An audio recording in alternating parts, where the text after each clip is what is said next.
Good evening, good evening. बाबू, इससे पहले वाले क्लास में आपको प्रतिरोध के बारे में बताए थे। अब इस क्लास में आपको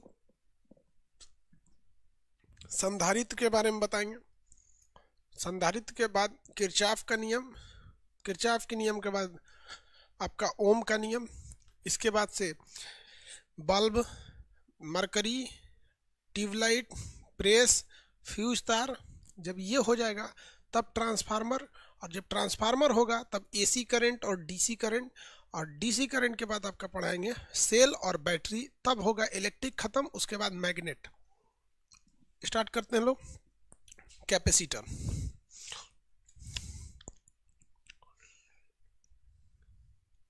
आवाज आ रही है?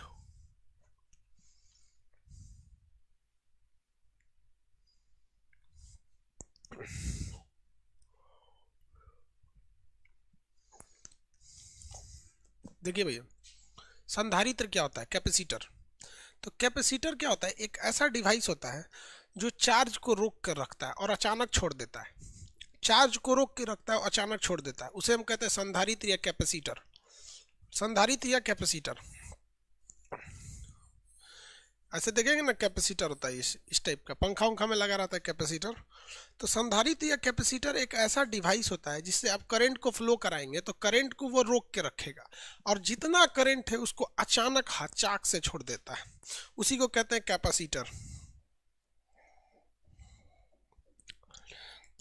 उसे क्या कहेंगे भैया? कैपेसिटर कहेंगे। देख लीजिए, ये अलग अलग साइज के कैपेसिटर हैं, अलग अलग डिजाइन के कैपेसिटर हैं। आप इन्हें अक्सर देखे होंगे।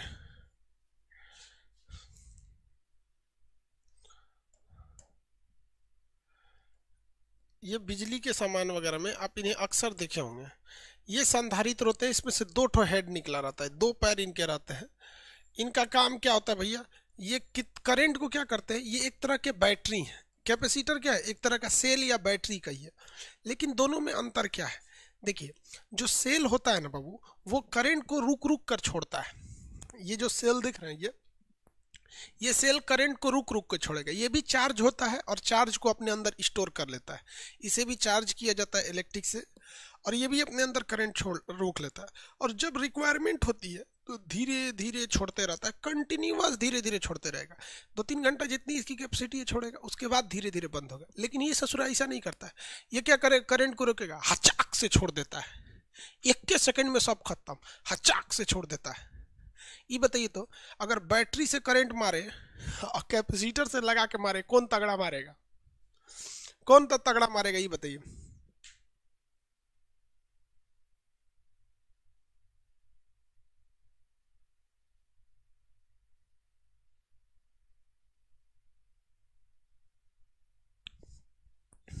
कैपेसिटर मारता है। क्या मारता है? कैपेसिटर। देखिए बहुत ध्यान से समझिए, अलग अलग डिजाइन के कैपेसिटर है। कभी कभी कोई चीज जो होता है ना, उसमें अचानक करंट की जरूरत होती है तो कैपेसिटर लगाया जाता है। पंखा जो देखे ना, पंखा कंडेंसर, तो जो हम लोग सप्लाई देते हैं घरों में ना, ये सप्लाई से पंखा नाचेगा ही नहीं, इतना कम होता है। वो जो कैपेसिटर लगा देते हैं ना, इतना बड़ा देखे होंगे पंखा में, इस तरह से कंडेंसर वो लगा देते हैं। वो क्या करता है? वो जैसे आप करंट को देते हैं तो जब पंखा चालू रहता है पहले से तो स्टोर करके रख लिया रहता है।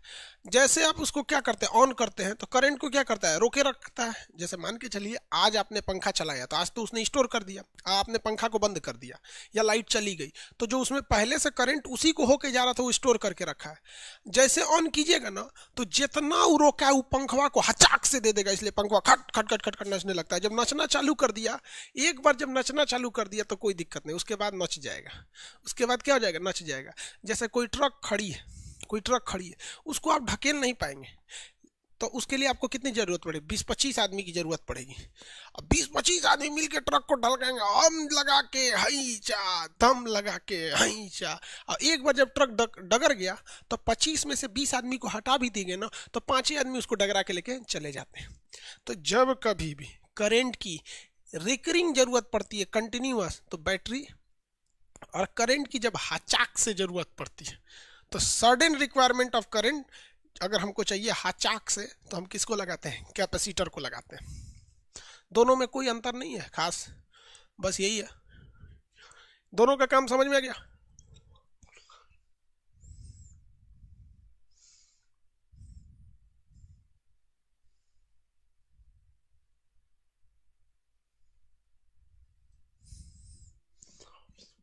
चलिए अब मेरी ओर से ध्यान से समझिए, मेरी ओर ध्यान से समझेंगे लोग। कैपेसिटर जो होता है ये करंट को अचानक क्या कर देता है, छोड़ देता है, हाई पावर के करंट को छोड़ता है। यहाँ पे अचानक, जैसे कैमरा जो होता है उसका फ्लैश लाइट, ये वाला कैमरा नहीं, पहले एक कैमरा आता था उसमें 1 सेकंड के लिए लाइट जलती थी, फ्लैश लाइट, देखे मैग्नीशियम होता है उसमें, तो कैमरे की जो फ्लैश लाइट होती थी 1 सेकंड के लिए जलती थी, तो कचाक से मारता है, खिचिक, पूरा लाइट जल जाता है। तो उसमें क्या लगा रहता है, कैपेसिटर। अभी नहीं लगेगा, छोटा साइज का कैपेसिटर लगता था, कई साइज के ससुरे कैपेसिटर आते हैं। तो जहाँ कहीं भी अचानक जरूरत रहता है तो उसमें क्या लगाते हैं लोग, कैपेसिटर लगाया जाता है। इससे करंट बहुत तगड़ा मारता है, लेकिन ये ज़्यादा देर तक सप्लाई नहीं दे सकता है, करंट ज़्यादा देर तक सप्लाई नहीं दे सकता है। ये कितना करंट सोखेगा, कितना करंट सोख सकता है, इसके लिए फॉर्मूला होता है Q बराबर C इंटू वी। Q बराबर C इंटू वी। Q क्या है भैया, आवेश है। Q क्या है, आवेश है। C क्या है, धारिता है। कितने फैराडे का है, धारिता है। इसकी वैल्यू दी रहेगी कैपेसिटर का। अब V क्या है, वोल्ट है। V क्या है, वोल्ट है। Q बराबर क्या हो गया भैया, C भी। जैसे हम कह देंगे, कह देते हैं कि 2 फैराडे की का संधारित्र, 2 फैराडे के संधारित्र से 440 वोल्ट का करंट जाता है। कितने वोल्ट का है, 440 वोल्ट का करंट जाता है। तो बताइए वो कितने आवेश को रखेगा अपने पास, कितने आवेश को रख सकता है। तो भैया Q बराबर क्या होता है, C इंटू वी। धारिता यानी कैपेसिटी इसकी कितनी है, 2 फैराडे। हालांकि एग्जाम में माइक्रो फैराडे देगा तो माइनस कर दीजिएगा 10 की पावर 6। वोल्टेज कितना है, 440। बताइए भाई कितना हो जाएगा, कितना हो जाएगा, 880 माइक्रो फैराडे करना पड़ेगा। अब माइक्रो फैराडे दिया रहेगा तो माइक्रो फैराडे करेगा तो फैराडे में करेंगे। इसको जोड़ने का जो तरीका होता है कैपेसिटर को, ये प्रतिरोध का ठीक उल्टा जुड़ता है। जैसे मान के चलिए यहाँ एक फैराडे दे दिया, ये इसे कैपेसिटर को बैटरी की तरह ही दिखाते हैं, लेकिन बैटरी में एक ऊंचा नीचा होता है, मतलब ज्यादा थोड़ा थोड़ा बैटरी देता है। ये ससुरा क्यों हाचाक से दे देता है, इसलिए इसे बराबर रख देता है। जब कभी भी ये सीरीज में दिखाई दे, जब कभी भी कैसे दिखाई दे, सीरीज में दिखाई दे, तो ये ससुरा उल्टा जुड़ता है प्रतिरोध की। प्रतिरोध से कैसे जुड़ जाता है, उल्टा जुड़ जाता है। जैसे मान के चलिए कि यहाँ ये दे दिया 8, यहाँ भी दे दिया 8, यहाँ भी दे दिया 8। अगर ये प्रतिरोध रहता तो 24 हो जाता, अगर ये रेजिस्टेंस रहता है तो 24 हो जाता है। लेकिन सीरीज में इसके जोड़ने का तरीका ही अलग होता है। 1/c is equal to 1/c1 plus 1/c2, so 1 आगे चलते रहेगा। तो ये सीरीज में जब जोड़ेंगे ना इसे, तो ये प्रतिरोध से ठीक उल्टा जुड़ता है। प्रतिरोध से कैसा जुड़ता है, ठीक उल्टा जुड़ता है।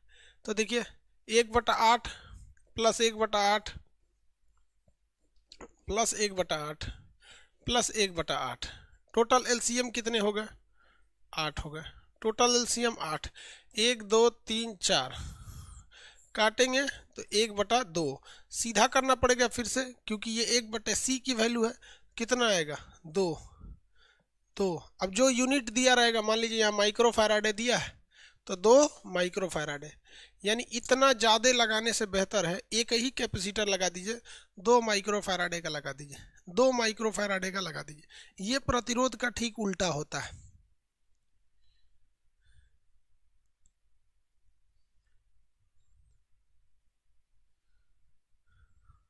आगे बढ़े। एएलपी के लिए क्या होगा भैया, एएलपी के लिए थोड़ा सा टेक्निकल क्वेश्चन ज़्यादा आ जाता है, न्यूमेरिकल वगैरह एएलपी में ज़्यादा आ जाते हैं। चलिए ये समझ में आ गया। और वही अगर पैरेलल है तो ये ससुरा सीरीज की तरह जुड़ता है। अगर ये कैसा है, पैरेलल है, जैसे मान के चलिए यहाँ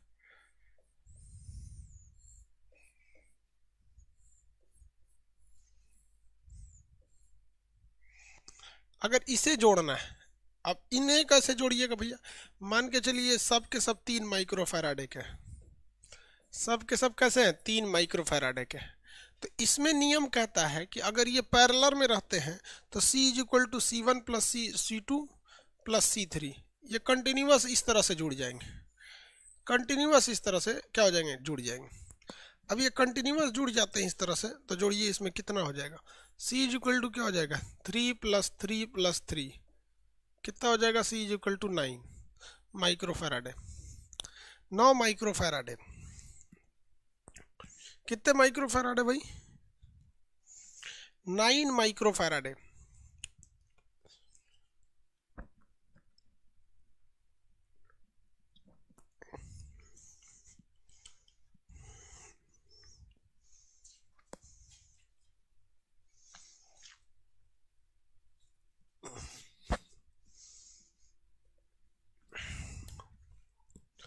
नौ माइक्रोफैराडे, किसी को कोई दिक्कत है?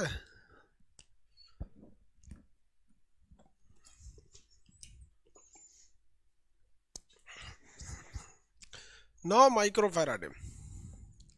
चलिए अब आगे देखते हैं हम लोग। आगे क्या देखते हैं, ये इस पे अब थ्योरी पूछता है, कहेगा कि कोई कैपेसिटर है, इसके प्लेटों की दूरी बढ़ा देंगे तो इसके आवेश धारण की क्षमता बढ़ेगी कि घटेगी, या फिर पूछेगा कि इस प्लेट, जो ये प्लेट है, इनकी ऊंचाई घटा देंगे तो अब क्या प्रभाव पड़ेगा। अलग अलग टाइप से आपको क्या पूछेगा, क्वेश्चन पूछेगा अलग अलग टाइप से, और आपको अलग अलग बताना पड़ेगा भाई।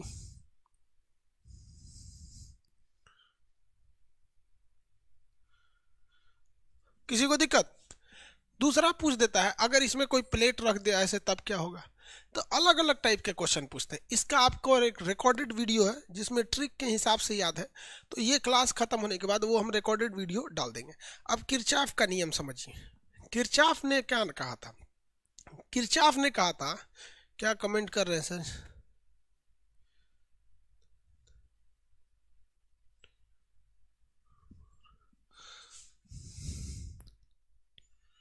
क्या कर रहे हैं सर जी, क्या आप लिखते हैं यार। रिकॉर्डेड भाई, टाइमिंग 28 तक ही है ना, तो इसलिए मजबूरी में रिकॉर्डेड डालना है, वरना कई ठो फिजिक्स का आपका रिकॉर्डेड डाले।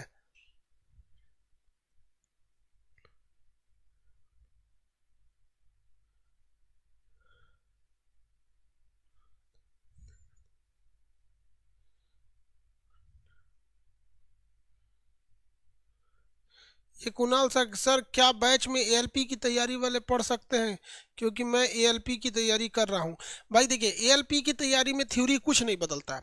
एएलपी वाले में बस थोड़ा सा न्यूमेरिकल प्रॉब्लम आगे बढ़ जाता है, कोई चेंजिंग नहीं आएंगे, एएलपी में सेम रहता है, बस उसमें थोड़ा सा न्यूमेरिकल चेंज आता है, थोड़ा सा एएलपी टेक्नीशियन टाइप का हो जाता है, तो थोड़ा सा न्यूमेरिकल प्रॉब्लम क्वेश्चन प्रैक्टिस ज़्यादा कर लेंगे, काम खत्म।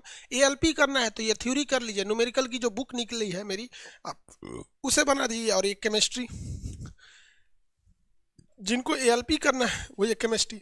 भाई जिनके पास है भाई अभी टाइमिंग रेलवे के लिए 3 बुक्स आर सफिशिएंट, इसके लिए ये है भैया आपकी केमिस्ट्री, और ये आपकी न्यूमेरिकल, फिजिक्स केमिस्ट्री न्यूमेरिकल दोनों, और ये केमिस्ट्री, इन दोनों को प्रैक्टिस सेट में बना जाइए। और जो क्वेश्चन बैंक है प्रीवियस ईयर का, उसको तो चाट जाइए भाई साहब, पास होना है तो उसको तो चाट जाइए, जो 11,000 या 24,000 वाले हैं, सो 11 वाले या 24 वाले चाट जाइए, तभी काम करेगा।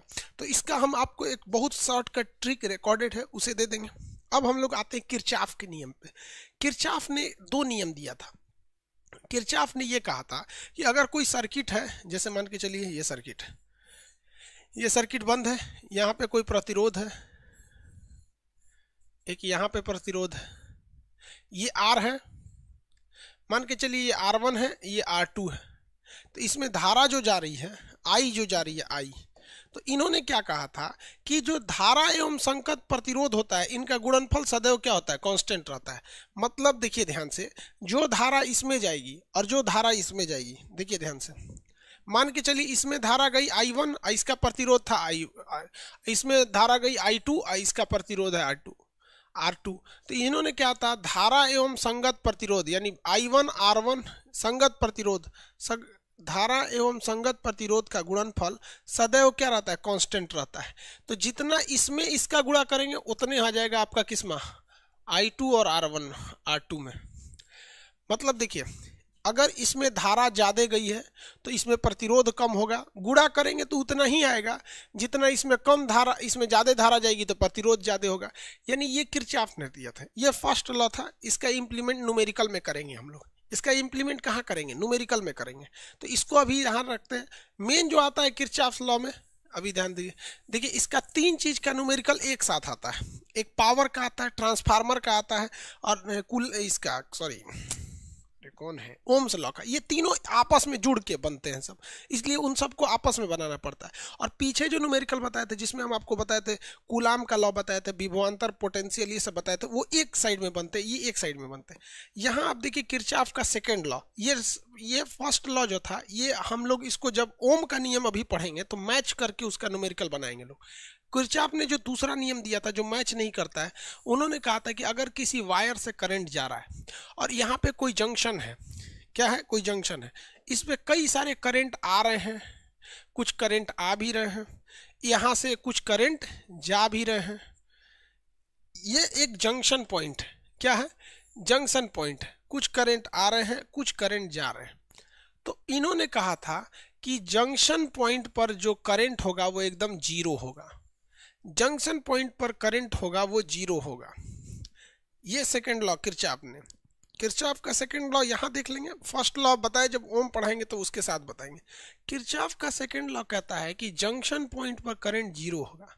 अब आप बताइए जंक्शन पॉइंट पर करंट जीरो कैसे होगा? इसका मतलब यही हुआ कि जंक्शन पॉइंट पर अगर करंट जीरो है, जहां मिल रहा है जंक्शन पॉइंट, जंक्शन पॉइंट पर करंट क्या होता है? करंट जीरो हो जाता है। ये जीरो होगा कैसे? तो इसके लिए एक शर्त है कि जितना करंट आएगा, यानी आने वाली धारा, आने वाली धारा बराबर हो जाए जाने वाली धारा,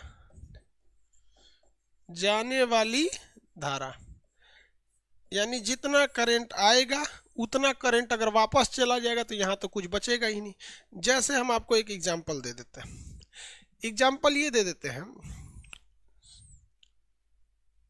कि ये 3 एम्पियर का करंट है, ये 5 एम्पियर का करंट है, ये पता ही नहीं है कितने एम्पियर का करंट है, ये 9 एम्पियर का करंट है, ये 1 एम्पियर का करंट है। आप बताइए इसमें कितना करंट जाना चाहिए? इसमें कितना करंट जाना चाहिए आप बताइए किरचॉफ्स लॉ पर?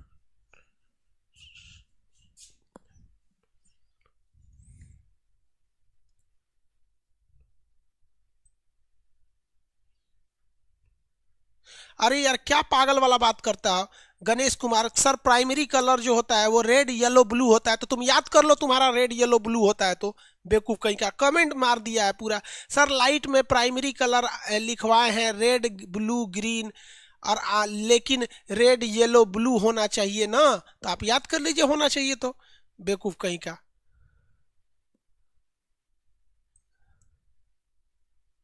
येलो कहां से तोरा प्राइमरी कलर हो जाएगा? घरे से फिजिक्स पढ़ के आता है।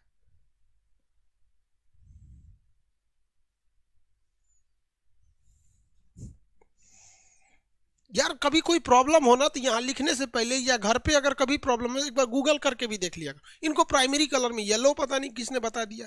अब आप घर का बना हुआ फिजिक्स पढ़ के आएंगे तो हम पागल हो जाएंगे।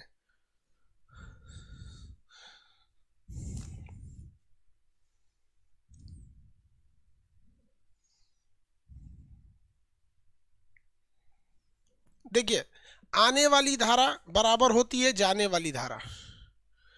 कितनी धारा आ रही है भाई उतनी ही धारा जाएगी। देखिए आने वाली धारा कितनी है? 1 एम्पियर आ रही है और 9 एम्पियर आ रही है, तो 9 एक इधर, 9 एक कितनी धारा हो गई आने वाली? 9 एक 10 धारा आ रही है, बराबर जाने वाली 3 चला गया, 5 चला गया, यानी 8 चला गया, प्लस ये भी चला गया, पता ही नहीं है एक्स कितना चला गया। कितनी एम्पियर आई भैया? 2 एम्पियर। कितना एम्पियर आ रहा है? एक्स बराबर 2 एम्पियर। इसको इधर भेज दीजिए, 10 में से 8 गया 2 एम्पियर धारा आ रही। कितने एम्पियर आ रही है? 2 एम्पियर। बस यही पूछता है, एक तो फिगर में से एक तो गायब कर देगा और पूछेगा बताइए कितने एम्पियर की धारा आएगी, कितने एम्पियर की जाएगी, आपको बताना पड़ेगा। बता देंगे किरचॉफ लॉ पे। किसी को दिक्कत है तो बोलो।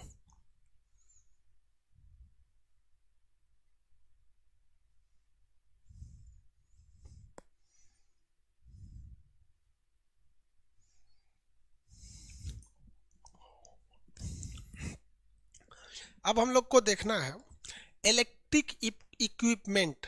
इलेक्ट्रिक इक्विपमेंट इलेक्ट्रिक इक्विपमेंट में हम लोग को बेसिकली 3-4 चीज़ों को देखना है। एक लाइट से देख लेना है, क्वाइल से देख लेना है, बल्ब देखना है, ट्यूबलाइट, बल्ब, ट्यूबलाइट और एलईडी बल्ब। तो एलईडी बल्ब आपको मॉडर्न फिजिक्स में पढ़ना है, क्योंकि उसमें ना जब डायोड पढ़ाएंगे तब एलईडी समझ में आएगा, उसमें वो सेमीकंडक्टर यूज होता है। तो इसमें एक एलईडी बल्ब पढ़ना, एक मरकरी और एक बल्ब पढ़ना है।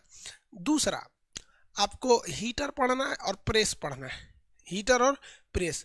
तीसरा जो हो जाता है वो फ्यूज पढ़ना है। तो सबसे पहले हम लोग बल्ब देखते हैं। क्या देखते हैं भैया? Bulb.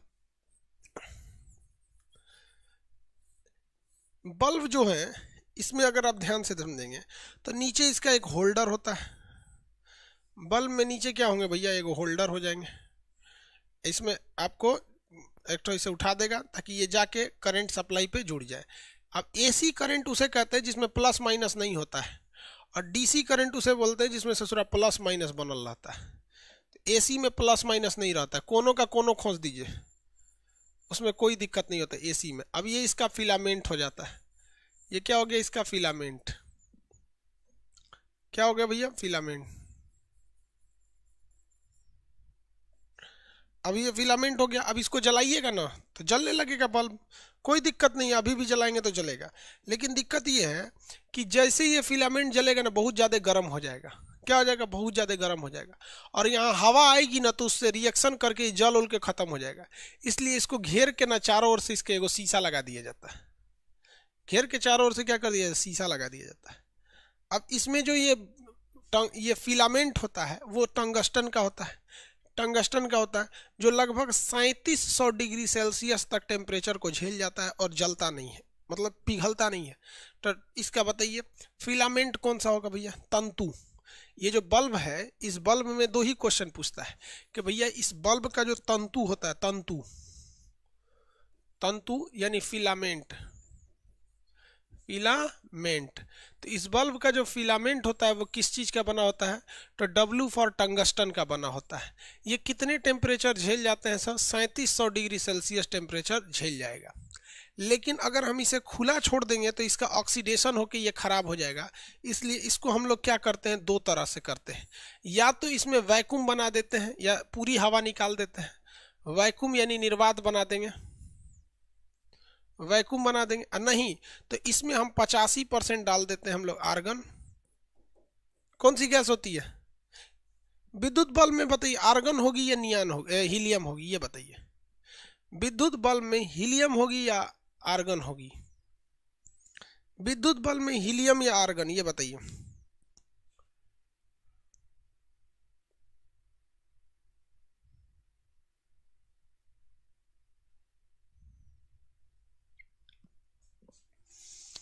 Gas in electric bulb,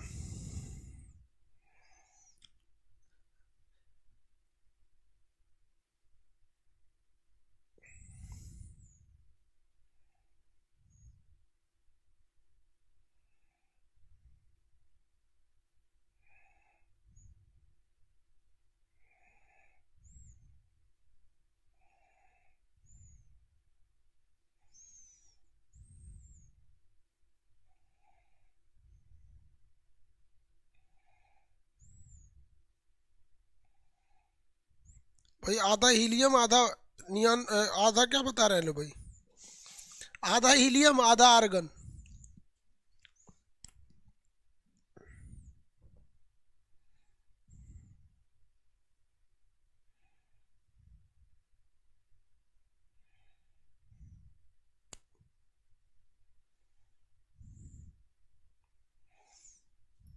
देखिए अब ध्यान से समझिए, आधा आर्गन आधा हीलियम बता रहे हैं। ये बल्ब जो होंगे भाई, इसमें जो होता है पहले हीलियम होता था, लेकिन अभी क्या होता है भैया? आर्गन लगभग 85%, और 15% जो होता है वो नाइट्रोजन होता है। 15% क्या होते हैं? नाइट्रोजन होते हैं। आर्गन का यूज अभी ज़्यादा बढ़ गया है क्योंकि ट्यूबलाइट में भी मरकरी और आर्गन का ही प्रयोग किया जाता है। ट्यूबलाइट में भी मरकरी और आर्गन का ही प्रयोग किया जाता है। तो ये टंगस्टन है। अब हम आपसे एक सवाल पूछते हैं, ये बल्ब कब चमकता है ज़्यादा? तो देखिए बल्ब की जो लाइट होती है, लाइट ये डायरेक्टली प्रोपोर्शनल होती है इसके प्रतिरोध की। किसकी? प्रतिरोध की। जितना ज्यादा प्रतिरोध होगा उतना ही ज्यादा चमकेगा, जितने ज्यादा प्रतिरोध होगा उतना ही ज्यादा चमकेगा। तो प्रतिरोध बढ़ाने के लिए हम क्या करते हैं? लंबाई बढ़ा देते हैं। क्या करते हैं? लंबाई को बढ़ा देते हैं, क्योंकि आप फॉर्मूला पढ़े हैं R बराबर रो L बाई ए, यानी जितना ज्यादा लंबाई बढ़ाइएगा प्रतिरोध उतना ही बढ़ जाएगा। अब एक बात बताइए, अब समझ में आया कि इसको स्प्रिंग की तरह लपेट क्यों देता है? इतना बड़ा तार को लंबाई ज्यादा रखिएगा तो प्रतिरोध ज्यादा होगा, इतना बड़ा तार को बल्ब बनाएगा तो छाता हो जाएगा, इसलिए उसको घुमा घुमा के क्या कर देता है? ऐंठ देता है। घुमा के क्या कर देता है? ऐंठ देता है। समझ में आ गया कि नहीं आ गया? अब हम आपको एक प्रतिरोध बताएं। एक और बल्ब देखे होंगे, उसमें ससुरा में इससे ज्यादा चमकता है। वो क्या करते हैं सर बल्बों में? जो ऐसा इसका प्लेटफॉर्म होता है, ये इस टाइप का, तो इसको तीन भाग में कर देता है, तब इस पे लपेटता है। इस ससुरा और खतरनाक चमकेगा। ये और लंबा है तो उसको 3 गो ऊ दिया है, बल्ब लग जा। अब बल्ब लग रहा है, तो ये क्यों ऐसा रहता है सब? ये आप समझ में आ गया बल्ब को? बल्ब समझ में आ गया? क्या चीज रहता है? टंगस्टन, और या तो पूरी तरह से निर्वात, नहीं तो 85 आर्गन और 15% नाइट्रोजन। अब कभी कभी एग्जाम में दे देता है 93% आर्गन और महज 7% नाइट्रोजन। तो ये ऑप्शन के हिसाब से वेरी कर जाएंगे, फिर दूसरा कोई ऑप्शन उस तरह से करीब में नहीं रहेगा। हालांकि 85 और 15 ही रेशियो रहता है। अब हम लोग समझते हैं बिजली का, ये तो हम लोग देख लिए लोग बल्ब को, लेकिन अच्छी रोशनी के लिए या वाइट रोशनी के लिए हम लोग ट्यूबलाइट का प्रयोग करते हैं। किसका प्रयोग करते हैं भैया? ट्यूबलाइट का। किसका प्रयोग होगा? ट्यूबलाइट का। जिसका एग्जाम के टाइम पे कोविड पॉजिटिव होगा उसका एग्जाम कैंसिल कर दिया जाएगा, फिर लास्ट में उनके लिए एक डेट निकाला जाएगा कोरोना स्पेशल, उसमें सब लोग जाएंगे लोग एग्जाम देने। ठीक है, तो जिनका कोविड है उनको टेंशन लेने की जरूरत नहीं है। ये नहीं कि कोविड लेके, बीमारी लेके चले जाए एग्जाम देने, कहेंगे हमको तो हो ही गया, दूसरे को भी बांट आते हैं। अब यहाँ देखिए ट्यूबलाइट देखते हैं। जो ट्यूबलाइट बनाई जाती है, इस दोनों ट्यूबलाइट के इस साइड में टर्मिनल होते हैं। क्या होता है भैया? टर्मिनल होते हैं। और इस टर्मिनल से हमको यहाँ पे टंगस्टन जोड़ दिया जाता है। क्या जोड़ देते हैं? टंगस्टन। जैसे उसमें टंगस्टन जोड़े थे वैसे ही इसमें भी क्या जोड़ना रहता है?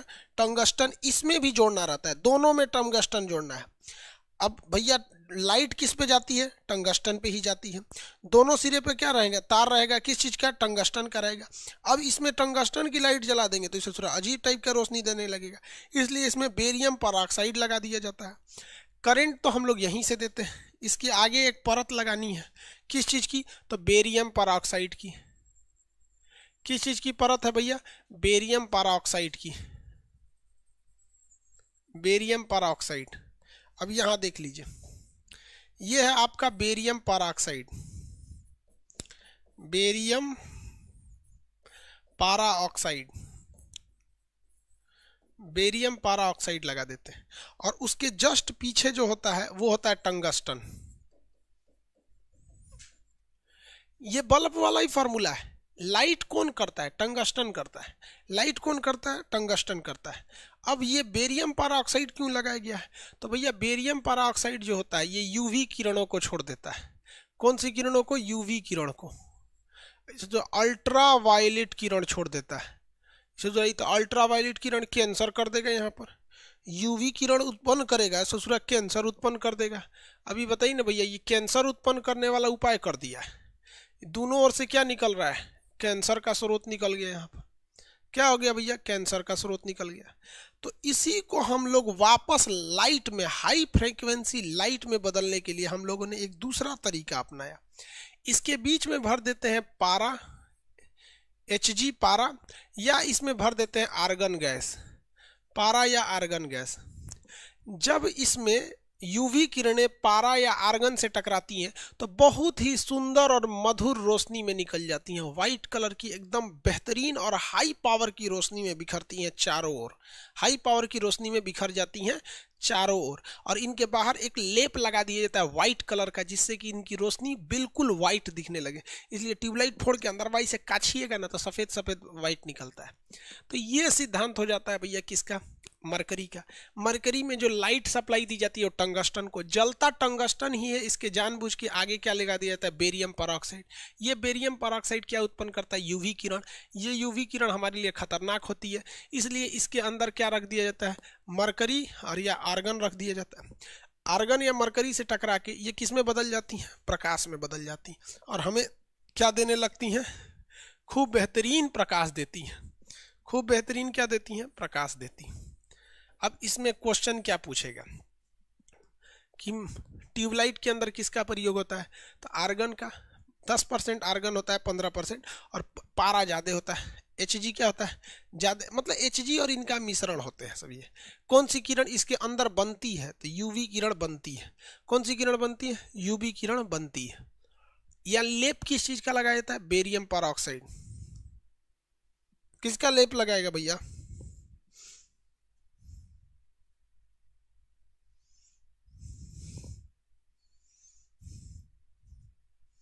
बहुत लोग ट्यूबलाइट सीने पे फोड़ देते हैं। हाँ हाँ, बहुत से लड़का जो होता है सब देखेगा कि सब की अगल बगल में लड़की हैं सब ना, अगल बगल में लड़की हैं सब, देखेगा हमरे देख रही है, दाएं ले ट्यूबलाइट फोड़ दिया। अरे बकलोल कहीं का, ये लाइन मारने के सिलेबस में ही नहीं है कि तुमको ट्यूबलाइट फोड़ना है। This is out of syllabus, ये सब है ही नहीं है, इस सब के सिलेबस में नहीं है। सिलेबस में है कि टाइम दीजिए और उसके आगे आप टैलेंटेड रहिए। अब किसी भी चीज़ में टैलेंटेड रहिए। लड़की मार धार वाला लड़का नहीं खोजती है सर, शालीन खोजती है सर। अगर 2 फाइट मारियो दिया है तो फिर शांति से चला जाए, वो कोई बात नहीं, चला जाए। उसको देखती थी इमोशनल, ओ माय गॉड कितना अच्छा है। वो पिटाने वाला लड़का खोजती हैं सब, पीटने वाला नहीं। जानते हो क्यों, क्योंकि सोचती हैं इसको 2 लड़का पीटा और 2 लड़का पीट कर चला गया, ये बंदा कुछ भी नहीं बोला। अगर इससे शादी हो जाए तो किचन में दे बेलना, दे चौकी, दे लात, दे मुक्का मारेंगे, हमको भी कुछ नहीं बोलेगा। ये मेरा जीवन साथी बहुत अच्छा बनेगा। तो इसे सीना पे मरकरी फोड़ेगा, दूसरे को मारेगा उसको दिखाने के लिए, तो तुमको नहीं पसंद करेगी। साला एकरा से बिया हो जाएगा, इसे हमारा किचन में दौड़ा दौड़ा मारेगा। समझ में आ रहा है, सिलेबस नहीं पता है तुम लोग को, तो कहाँ सक्सेस होगा रे तू लोग, पगला कहीं का। टाइम तो कोनो लड़कियां जगलो नहीं होगी लाइफ में। सब सिलेबस समझ भाई, सिलेबस। इसलिए अगर कोई आपको पीटे तो आप पिटा जाइए, हाथ जोड़ लीजिए एकदम, 2 झापड़ मारे फिर हाथ जोड़ लीजिए, कही ओ माय गॉड यही है हमारे लिए सही, एकरे ब्याह करेंगे और दिन भर कचरेंगे इसको। आगे समझते हैं।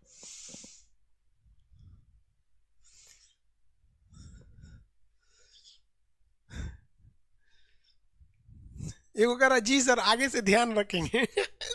चल इधर समझना यार, इस समझ में आ गया कि नहीं आ गया, किसी को दिक्कत। अब 2 क्वेश्चन याद रखिएगा, पूछेगा इसको ससुरा ट्यूबलाइट को क्या कहते हैं, प्रकाशिक नलिका, प्रतिदीप्ति नलिका। ससुरा ट्यूबलाइट को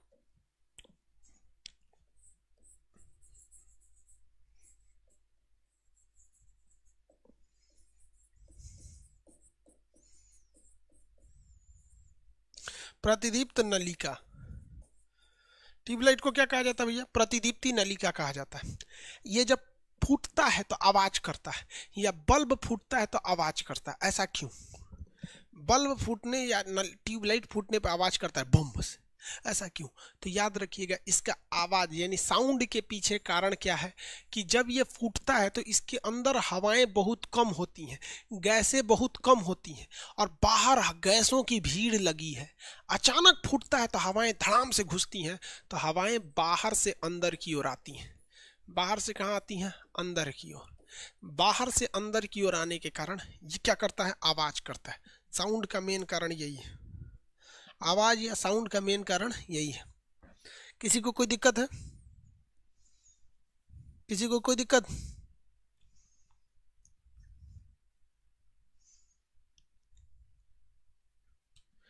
भैया डिजिटल ट्यूबलाइट नहीं होता है, वो होता है आपका एलईडी बल्ब होता है। अब एलईडी बल्ब में आर्सेनिक फास्फाइड पढ़ाएंगे हम वहां, जब एलईडी पढ़ाएंगे तब, जब हम आपको डायोड बताएंगे कल तब, अभी नहीं पढ़ा रहे हैं, अभी हम उस टॉपिक को नहीं पढ़ा रहे हैं।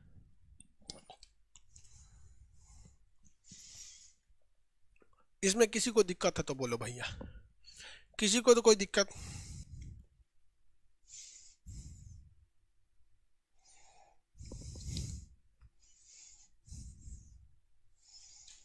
किसी को कोई दिक्कत नहीं?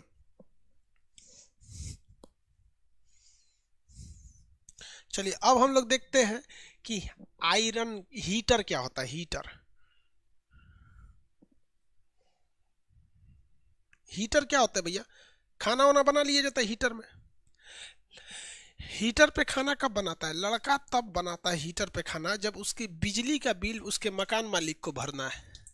अगर लड़का जान गया कि हमारा बिजली का बिल मकान मालिक भर रहा है तो ससुरा कंफर्म हीटर पे लगेगा बनाने, कहेगा कि हमारा कौन चीज आ रहा है, हीटर पे बनाने लगता है। तो हीटर कुछ नहीं होता, एक सिंपल सी डिवाइस होती है। हीटर कुछ नहीं है भैया, एक सिंपल सी डिवाइस है जिसमें इस तरह से सांचा बना होता है, इस तरह से खांच बना होता है हीटर में, और इसमें नाइक्रोम की तार होती है। इसमें किस चीज की तार होती है भैया? इसमें नाइक्रोम की तार भरी होती है। ये नाइक्रोम की तार की खासियत क्या होता है? इनका प्रतिरोध इतना ज्यादा होता है ना, इतना ज्यादा इनका प्रतिरोध होता है। तो इसमें तार कौन सा होगा? नाइक्रोम, नाइक्रोम का तार। ये नाइक्रोम की तार की विशेषता क्या है भैया? तो भैया ये क्या देते हैं? प्रतिरोध उच्च होता है, प्रतिरोध इनका बहुत ही ज्यादा होता है, उच्च प्रतिरोध होता है, जिस वजह से ये प्रकाश देते हैं। लेकिन वो प्रकाश की मात्रा बहुत कम होती है, लेकिन साथ ही साथ क्या देने लगते हैं? उष्मा। ये ससुरा उष्मा बहुत भयानक होता है, ये उष्मा बहुत ज्यादा होता है, इसलिए ये रोशनी बहुत कम देते हैं। हीटर जलेगा अंधेरे कमरे में तो आप देख लेंगे, लेकिन हीटर की रोशनी में पढ़ाई नहीं कर पाएंगे। इससे आदमी खाना बना लेता है, कपड़ा उपड़ा से सुखा लेता है, बहुत सब काम आते हैं सब, ये सब चीज़ हीटर। तो जब फ्री की बिजली जलानी रहती है ना, मार हीटरे जला देते हैं। क्या जला देते हैं? हीटर। पटना में ना लड़का जो था, पटना के लड़के क्या करते हैं, उसके मकान मालिक कहते हैं कि वो 9 वाट का एलईडी बल्ब जलाना, बिल उठेगा। लड़का इतना खचरा होता है पटना में कि जब मकान मालिक चला जाता है ना, दरवाजा बंद कर देता है, और दरवाजा बंद करने के बाद उसको 200 वाट का पीलक्का बल्ब हुआ जला देता है कि रूम गर्म रहेगा। क्या रहेगा? रूम गर्म रहेगा। तो मकान मालिक भी बहुत होशियार रहता है, दरवाजा के नीचे जो हल्का सा गैप होता है, उस गैप से पीली रोशनी बाहर जाती है, उस गैप से पीला रोशनी बाहर जाता है, तो जान जाता है कि लाइट जलाया है। तो लड़का भी होशियार, उस दरवाजा के नीचे जो गैप है वहां झाड़ू रख देता है या बोरा रख देता है, अब लाइटें नहीं जाता है, जा लाइटें नहीं जाएगा। तो मकान मालिक भी बहुत होशियार होता है, क्या करेगा ना, देख जिसके दरवाजे पे शक होगा कि ये पीला वाला बल्ब जला रहा है ठंडी के दिन में बिल उठाने के लिए, तो उसका दरवाजा खुद नहीं खटखटाएगा, ऐसे चुपचाप आएगा और देखेगा कौन लड़का बाहर है ना, तो कहेगा दरवाजा खटखटाओ तो इसका, तो दरवाजा खटखटाए, ये सुरेश, तो उसको लगा मकान मालिक थोड़े है, ये तो हमरे रूम पार्टनर बगलिए वाला रूम का, खोलेगा धाए दे पीला रोशनी दिख जाएगा। तो जब कभी भी आपका मकान मालिक कहे कि दरवाजा खटखटाओ, तो आप खटखटाइएगा, लेकिन कहिएगा दरवाजा खटखटाओ, तो मकान मालिक आए हैं, सुन रहे हो, मकान मालिक आए हैं, दरवाजा खटखटा रहे हैं, खोलो, मकान मालिक आए हैं, खोलो। अंदर कुछ गड़बड़ सड़बड़ करेगा सब सावधान हो जाएगा, जहां कुछ गड़बड़ सड़बड़ करे सावधान। ये नहीं कि तू रहते खोल देगा, अंकल आए हैं दरवाजा खोलो, अंकल आए हैं दरवाजा खोलो, समझ रहे? तुम होशियार बना कर तुम लोग, अरे मकान मालिक तुम लोग समझ रहा है ना, हम लोग बहुत बदमाशी की है अपने अपने समय में। हमको बाहर हमारे घर वाले पढ़ने के लिए नहीं भेजे थे, हमारे घर वाले हमें बाहर इसलिए कहें सब कि ससुरा जाए घर से ही, पढ़े चाहे मत पढ़े, कुछ बने या न बने, घर से जाए यार, उसका बहुत बदमाश है। तो हीटर समझ में आ गया आप लोग को, ये बिजली का खाना बनाने वाले काम में आते हैं। अब हम लोग समझते हैं प्रेस, इस्त्री, प्रेस या इस्त्री। देखिए इस्त्री क्या होता है, प्रेस एक इस शेप में होता है भैया प्रेस। प्रेस में ना एक प्लेट होता है नीचे, प्रेस में क्या होता है, एक नीचे प्लेट होता है, ये प्लेट काफ़ी हल्का होता है, ये काफ़ी हल्का प्लेट होता है, और ये प्लेट जो होता है ये करंट का सुचालक होता है। ये होता है आपका एस्बेस्टस का, किसका?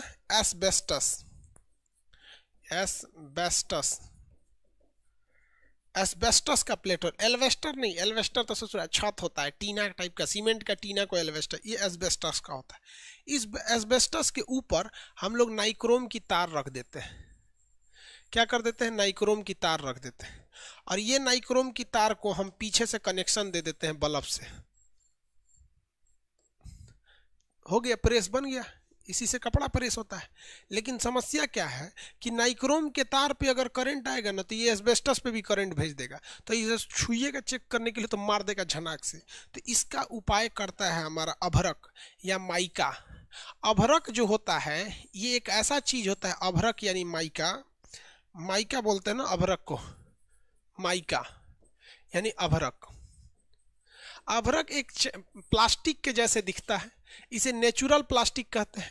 ये ससुरा कहता है जितना हीट है, हीट तुम चले जाओ, जितनी भी विद्युत की मात्रा है, करंट, कहता है तुम नहीं जा सकते हो, तुम नहीं जा सकते हो। तो ये नाइक्रोम की तार के नीचे चारों ओर किस चीज की परत चढ़ा दी जाती है? अभ्रक की परत चढ़ा दी जाती है।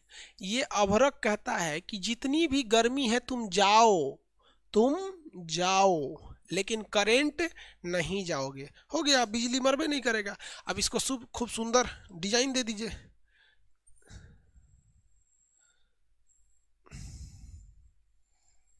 अब खूब कोई तो जहाज बन गया है, खूब सुंदर इस टाइप का डिजाइन दे दीजिए कुछ कुछ। आपका प्रेस बन के तैयार हो गया। ये आपका प्रेस हो गया। तो प्रेस में क्या होता है भैया, ये बाहर वाला जो काला वाला देख रहे हैं ये क्या है? ये तो बैकेलाइट का है। ये किस चीज का है? बैकेलाइट है। ये तो केवल बॉडी बनाने के काम में आता है बैकेलाइट। आइए बीच में हल्का गैप छोड़ दिए, पकड़ेगा उसी में हाथ डाल के, नहीं तो जो पकड़ेगा कौन नहीं पड़े। बन गया हमारा प्रेस। प्रेस में हीट कहाँ से आती है? नाइक्रोम के तार से। हीट को जाने के लिए और करंट को रोकने के लिए किसका यूज करते हैं हम लोग? प्रेस बन गया।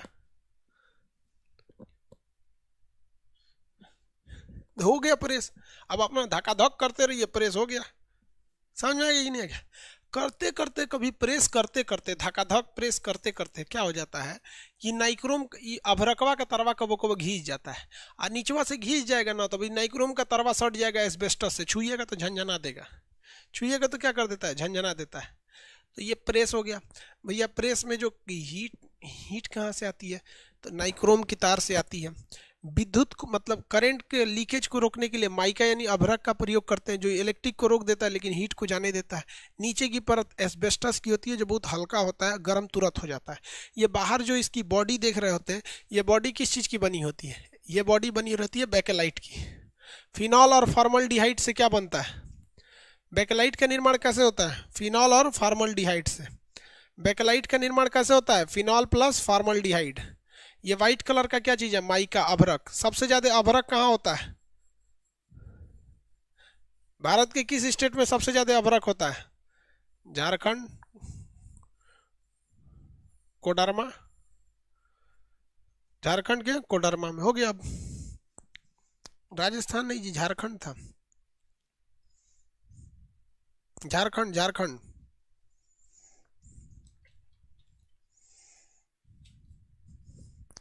समझ में आ गया? माइका का यूज, ये सब चीज। आगे बढ़े। अब आगे आता है फ्यूज।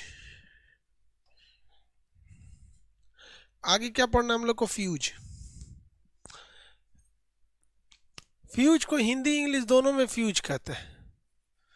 फ्यूज, इसका काम क्या है भैया? ये सुरक्षा करता है। क्या देता है? सुरक्षा।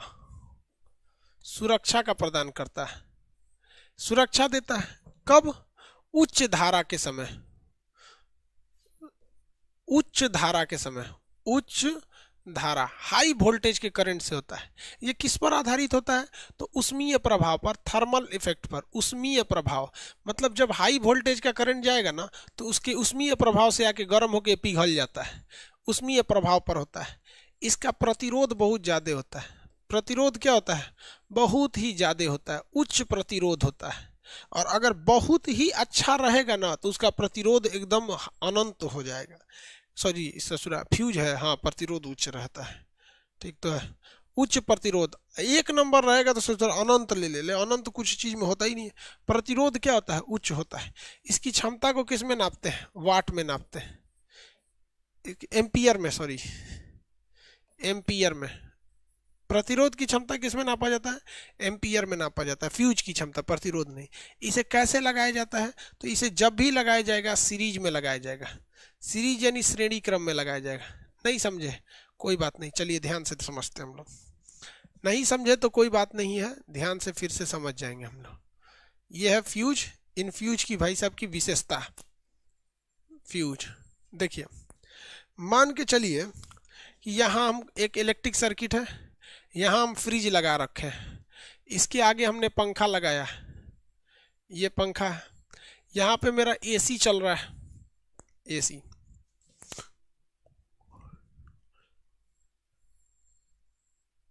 ये एसी है, ये पैरेलल की सप्लाई है। आपको पता है घरों में सप्लाई जो जाती है हमेशा पैरेलल रहती है, हमेशा पैरेलल, दो तार से ले जाया जाता है। हमेशा सप्लाई को कैसे ले जाया जाता है? दो तार से ले जाया जाता है। पैरेलल, एक न्यूट्रल एक फेस के लिए पैरेलल ले जाया जाता है। अब एक बात बताइए, हमको कभी भी फ्यूज लगाना है तो फ्यूज लगाने के लिए हम पैरेलल चुनते हैं या सीरीज चुनते हैं? फ्यूज लगाने के लिए हम जब भी चुनेंगे तो हम सीरीज चुनेंगे, पैरेलल कभी भी नहीं चुनेंगे। क्योंकि देखिए घाटा क्या होगा पैरेलल का। मान के चलिए कि हम यहाँ एक तो फ्यूज लगा देते हैं, ये प्रतिरोध की तरह ही दिखाया जाता है, यहाँ हम एक फ्यूज लगा देते हैं और यहाँ से हाई वोल्टेज का करंट देंगे, बहुत ही हाई धारा, उच्च धारा के समय क्या दे देंगे? करंट देंगे। तो ये प्रतिरोध क्या हो जाएगा? टूट जाएगा। ये प्रतिरोध ब्रेक हो जाएगा, ये सॉरी ये फ्यूज क्या हो जाएगा? टूट जाएगा। आपको ये लगेगा कि हमारा फ्रिज, पंखा, कूलर सुरक्षित हो गया, लेकिन आप भूल में, जब करंट को इधर से रास्ता नहीं मिलेगा ना तो ये लौटेगा, इधर जाएगा, कहेगा कोई बात नहीं हम इधर से आ रहे हैं, इधर से तड़तड़ा देगा, इधर से तड़तड़ा देगा। इसलिए कभी भी फ्यूज को ऐसे जगह पे नहीं लगाना चाहिए जहां दो रास्ते दिखाई दे रहे हैं। फ्यूज को जब भी लगाइए अपने घरों में तो केवल एक सीधी रेखा में लगाइए।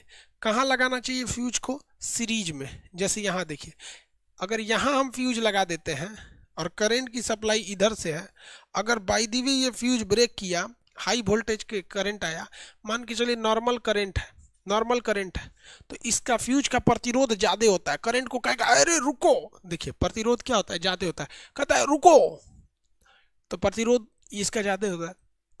कहेगा अच्छा चलो नॉर्मल आदमी है तो चले जाओ। अगर रोकने को कोशिश करेगा, क्या करेगा? रोकने की कोशिश करेगा। अब फ्यूज देख लेगा, अरे बाप रे बाप, इस ससुरा में बहुत दम है रे, बहुत हैवी धारा है, तो इस हैवी धारा की वजह से क्या उत्पन्न हो जाएगा? उष्मा उत्पन्न हो जाएगा और फ्यूज गल के वहीं गिर जाएगा। और जैसे फ्यूज गल के वहाँ गिरेगा, यहाँ से ये सर्किट क्या हो जाएगी? ब्रेक कर जाएगी। सर्किट ब्रेक, काम खत्म। एक छोटे से फ्यूज से हमने इतनी चीज़ों को बचा लिया। तो जब भी फ्यूज को लगाना है हम कहाँ लगाते हैं? सीरीज में लगाते हैं। फ्यूज का प्रतिरोध बहुत ज़्यादा होता है, प्रतिरोध ज़्यादा होता है। ये धारा के किस पर आधारित होता है? ऊष्मीय प्रभाव पर आधारित होता है। धारा के किस पर आधारित होता है? ऊष्मीय प्रभाव पर क्या होता है? आधारित होता है। किसी को दिक्कत? धारा के किस पर आधारित होता है? ऊष्मीय प्रभाव पर आधारित होता है। बताइए फ्यूज तार किसका बना होता है? शीशा और टीन का बना होता है। 37% इस पे क्या होता है? शीशा होता है। 37% शीशा होता है। 63% इस पे एसन यानी टीन होता है। 37% शीशा और 63% इसमें टीन मिला होता है। 63% इस पे क्या मिला रहता है? टीन। फ्यूज की क्षमता को किस में नापते हैं? एम्पियर में नापते हैं। फ्यूज की क्षमता को किस में नापते हैं? एम्पियर में नापते हैं।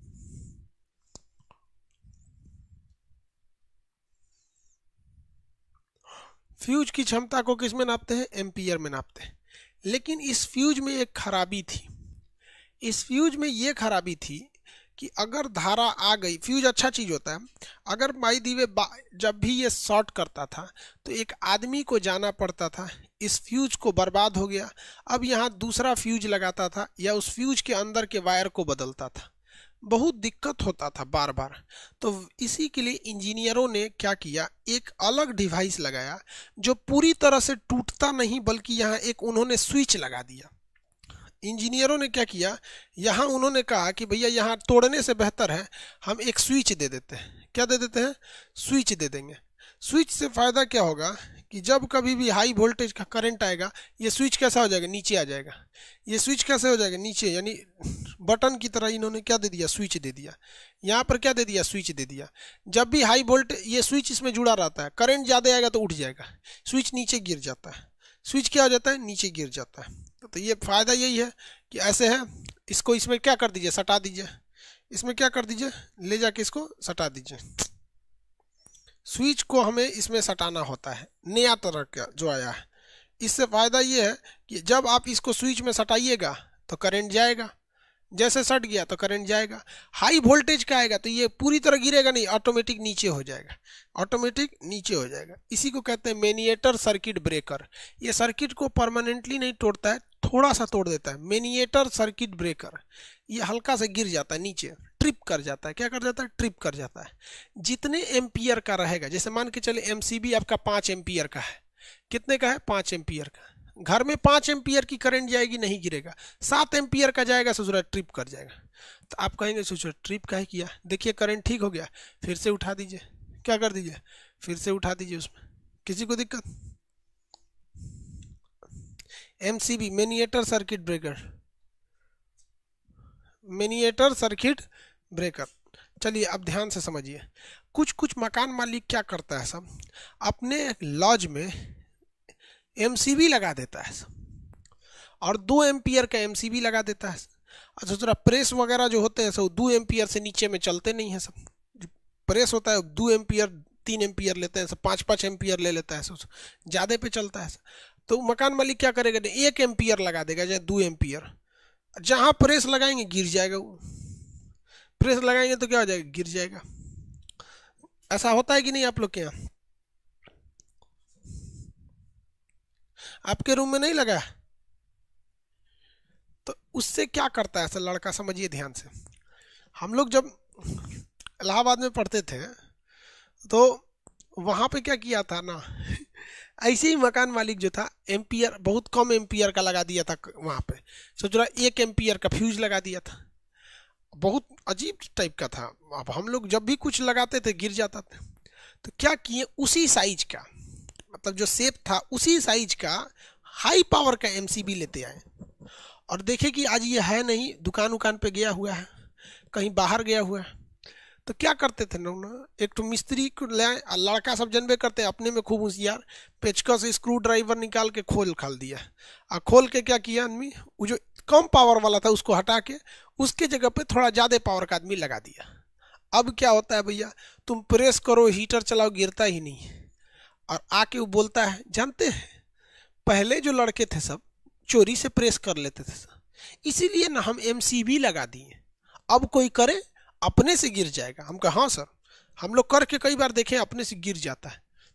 हाँ तब मुस्कुरा रहे थे ससुराते, नहीं तो देर होशियारे बनता है। ज़्यादा हाई पावर का लगाएंगे बस एमसीबी का साइज बढ़ जाता है। तो फिर बहुत ज़्यादा हाई पावर का नहीं लगाइए, सिंगल पोल का। सिंगल पोल मतलब कई कई डबल पोल आते हैं, कोई ट्रिपल पोल, कोई 4 पोल किया जाता है। बस थोड़ा सा पावर क्या कर दीजिए, हाई कर दीजिए, हो गया काम, नहीं गिरेगा वो। 5 एम्पियर कर दीजिए ना, आपके काम 5 एम्पियर कर देंगे, फ्रिज चला देंगे, नहीं गिरेगा, वॉशिंग मशीन पे नहीं गिरेगा।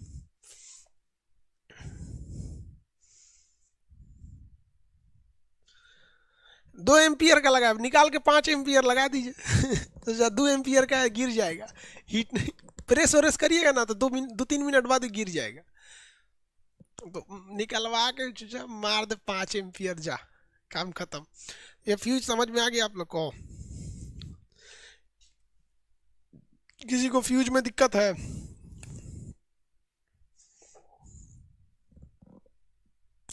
एक कह रहे सर जी आप बहुत शरारती थे। अरे भाई साहब हम लोग बहुत भयानक शरारती थे, जिसका कोई हद नहीं। मतलब एक्सट्रीम लेवल के शरारती थे। मतलब न्यूटन आइंस्टीन जिस तरह से फिजिक्स में मेहनत करता था ना, हम लोग उसी तरह बदमाशी में मेहनत करते थे। मतलब बदमाशी की दुनिया के आइंस्टीन थे लोग।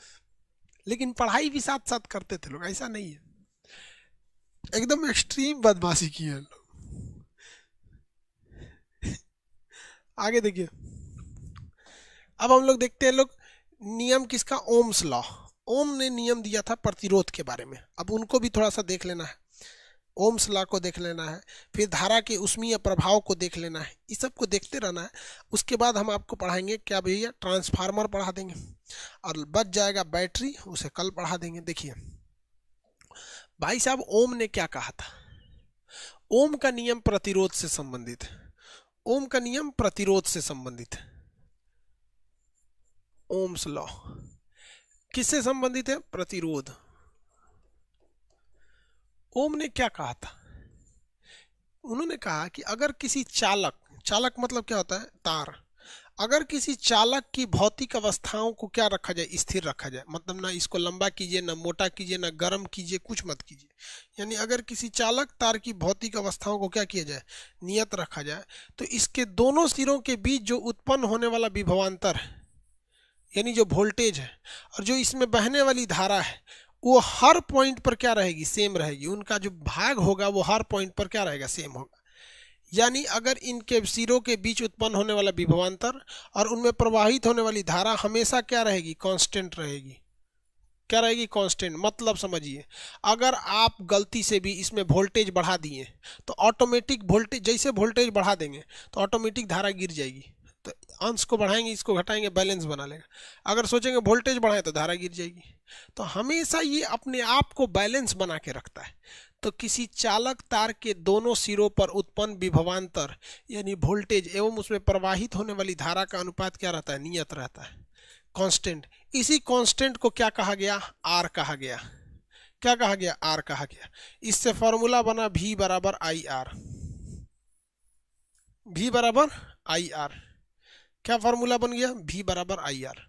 तो किसी चालक तार के सिरों पे उत्पन्न विभवांतर में उसमें प्रवाहित होने वाली धारा का अनुपात हमेशा क्या रहता है, नियत रहता है। क्या रहता है, नियत रहता है। किसी को कोई दिक्कत, क्वेश्चन आपको देगा इस पे, कैसे आप इस पे क्वेश्चन बना सकते हैं, बना सकते हैं कि नहीं बना सकते, ओम्स लॉ पे क्वेश्चन बन सकता है, ओम का नियम, ओम का नियम आप इंटर में पढ़ते होंगे तो इसका प्रैक्टिकल किया जाता होगा रिहास्टेट के साथ। हम लोग थे इंटर में पढ़ते थे तो प्रैक्टिकल किए थे, हम लोग को उस समय प्रैक्टिकल करवाए थे अश्वनी सर, पता हम लोग के ज़माने के एक टीचर थे, अभी भी पढ़ाते हैं, लेकिन अब तो जो हम लोग बुढ़ा गए लोग, तो हम लोग के टीचर का जवान बचल होंगे लोग। ध्यान दीजिए, यहाँ पे ओम्स नियम से क्वेश्चन कैसे पूछेगा, कहेगा कि एक चालक तार का प्रतिरोध, एक चालक, एक चालक का प्रतिरोध, प्रतिरोध 10 ओम है। कितना ओम है, 10 ओम है, 10 ओम है। 220 वोल्ट पर इसमें कितनी धारा जाएगी, कितनी धारा जाएगी, कितनी धारा जाती है, अब बताइए भैया, 220 वोल्ट पर कितनी धारा जाएगी।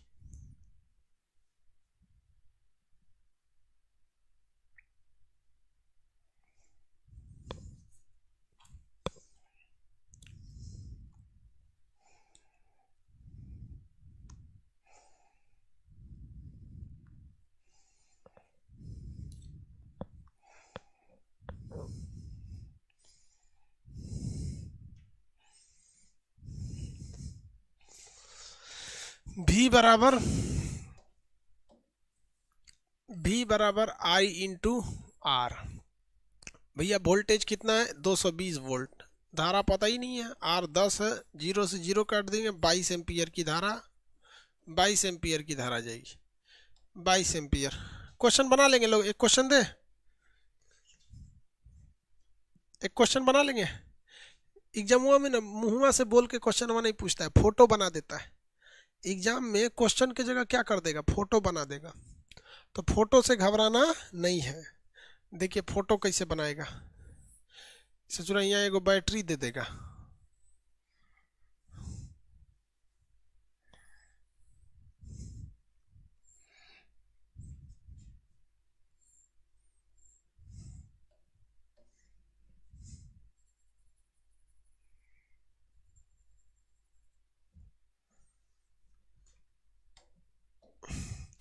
यहाँ लगा दिया 12 वोल्ट की बैटरी।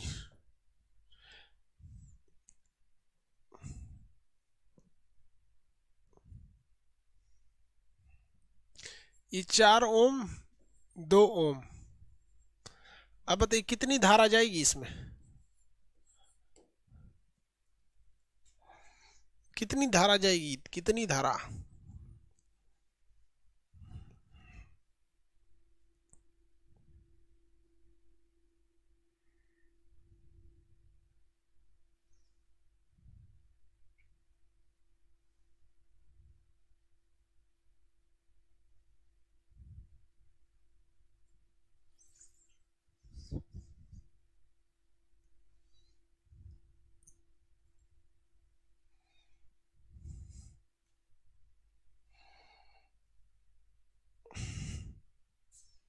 दो एम्पियर।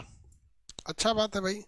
देखिए आप यहां से प्रतिरोध निकालिए, फाइनल प्रतिरोध कितना होगा। फाइनल प्रतिरोध हो जाएगा आपका 4+2, क्योंकि सीरीज में है इसलिए इसका फाइनल रेसिस्टेंस जो आएगा वो 6 ओम आ जाएगा। तो रेसिस्टेंस मिल गया। वोल्टेज दे रखा है कि हमको 12 वोल्ट की बैटरी है। पूछ रहा है कितना करंट आएगा, करंट ही तो है जो नहीं पता हमको। तो करंट V बराबर ओम्स लॉ के IR होता है। V कितना वोल्ट है, 12 वोल्ट की बैटरी है, करंट नहीं पता है, प्रतिरोध निकाले हम लोग 6, काट दीजिए इसमें से 2 ओम, 2 एम्पियर।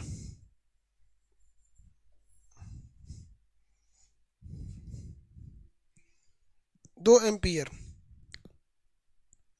कितना एम्पियर भाई, 2 एम्पियर।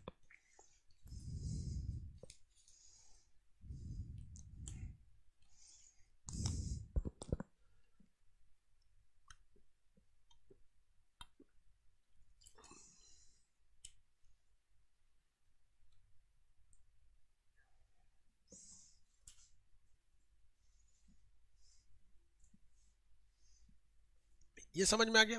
चलिए अब किसी भी करंट का पावर जानते हैं, किसी भी करंट का पावर जानते हैं। क्या करते हैं, पावर जानते हैं। तो देखिए किसी भी चीज का पावर, जैसे आपको किसी का पावर जानना है तो दो चीज देखना है, उसके पास पैसा कितना है, दूसरा उसकी पहुंच कितनी है। पैसा और पहुंच जब दोनों हो जाता है ना तो उसे कहा जाता है पावरफुल आदमी है। बहुते पैसा कमाए हैं, सोना का दुकान है, बिहार में देखिए दिन दहाड़े सोना का दुकान लूट लेके चल गया। बिहार में कॉमन बात है ये सब, समझ में आ गया। कॉमन, बिहार में लूट उट हो जाता है ये कॉमन है, कश्मीर में गोली चल जाती है ये भी कॉमन बात है। चलिए ध्यान दीजिए इधर। तो वहां हमको क्या देखना है, पावर देखना है, और साथ ही साथ हमें क्या देखना है कि पैसा कितना है। उसी तरह करंट का अगर आपको पावर देखना है तो आपको यह ध्यान देखना है कि करंट में इलेक्ट्रॉन कितना है। सब करंट के अंदर इलेक्ट्रॉन कितना है, देखिए ध्यान से, ये इलेक्ट्रॉनों की संख्या है। अगर इलेक्ट्रॉन ज्यादा है, अगर इलेक्ट्रॉन ज्यादा है तो हम कहेंगे कि करंट ज्यादा है, और इस इलेक्ट्रॉनों की स्पीड ज्यादा है तो हम कहेंगे कि हाँ भैया वोल्टेज भी ज्यादा है। अगर इनका प्रेशर ज्यादा है तो कहेंगे वोल्टेज भी ज्यादा है। आपको पता है कि हमको भयानक करंट लगने के लिए वोल्टेज की ज्यादा जरूरत है, क्योंकि वोल्टेज अगर ज्यादा रहेगा तो सब ले आकर उलट देगा, ले ससुरा जा।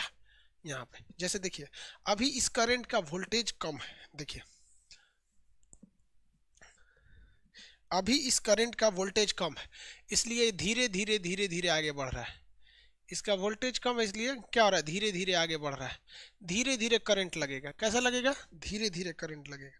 जैसे देखिए पगली को करंट लगा रहे हैं, एगो है ही,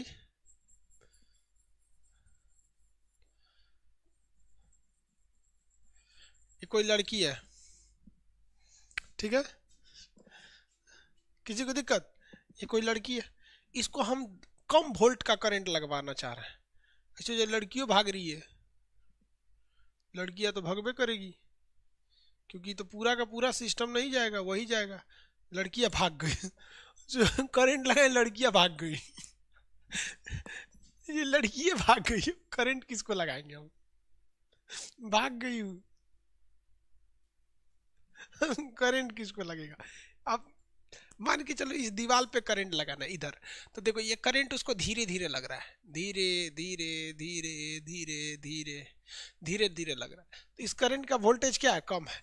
लेकिन अगर हाई वोल्टेज से ससुरा को करंट मारेंगे तो देखिए कैसे लगेगा, धड़ाक से मारे पूरा इलेक्ट्रॉन घुस गया जो ससुरा धंधना दिया वहां पे। तो करंट जो होता है ना, वोल्टेज क्या दिखाता है, कितना तगड़ा गया है, कितना तगड़ा गया है। अब अगर वही बात करते हैं करंट की तो करंट दिखाता है कितना इलेक्ट्रॉन गया है। देखो ये जो है इस ससुरा में इलेक्ट्रॉन कम नहीं, इसमें इलेक्ट्रॉन क्या था, कम था, इलेक्ट्रॉन कम था। तो अगर आपको पावर देखना है, अगर आपको पावर देखना है तो ज्यादा पावरफुल कौन होगा, जिसके पास वोल्टेज है या जिसके पास धारा है, या जिसके पास वोल्टेज और धारा दोनों है, पावरफुल कौन होगा बताइए।